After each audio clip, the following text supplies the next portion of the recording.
தமிழ்ல செம்ம ஹிட்டான ஒரு சில சாங்க மலையாளத்துல டப்பிங் பண்றேங்கிற பேர்ல கொடுமை பண்ணி வச்ச டாப் 3 மொமெண்ட்டை தான் இந்த வீடியோல பார்க்க போறோம். இந்த லிஸ்ட்ல 3ஆவது இடத்துல இருக்கிறது தளபதியோட வில்லு படத்துல வர ரொம்ப ஃபேமஸான இந்த சாங்க. ராமா ராமா ராமா ராமா ராமா கிட்ட வில்ல கேட்டேன். மலையாளத்துல டப்பிங் பண்றேங்கிற பேர்ல என்ன பண்ணி வச்சிருக்காங்கன்னு சொல்லிட்டு நீங்களே பாருங்க.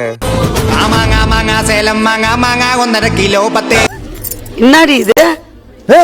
இந்த லிஸ்ட்ல 2ஆவது இடத்துல இருக்கிறது இந்தியா ஃபுல்லா செம்ம ஃபேமஸா இருக்க தலைவர் ரஜினியோட இந்த சாங்க. மலையாளத்துல டப்பிங் பண்றேங்கிற பேர்ல என்ன பண்ணி வச்சிருக்காங்கன்னு சொல்லிட்டு நீங்களே பாருங்க. இந்த லிஸ்ட்ல நம்பர் 1ல இருக்கிறது தளபதியோட லியோ படத்துல வர வேற லெவலான இந்த சாங்க. மலையாளத்துல டப்பிங் பண்றேங்கிற பேர்ல என்ன பண்ணி வச்சிருக்காங்கன்னு சொல்லிட்டு நீங்களே பாருங்க. புகையில தளிரி போல நுள்ளாரையா ஒப்படங்க விடருத்து தலகர்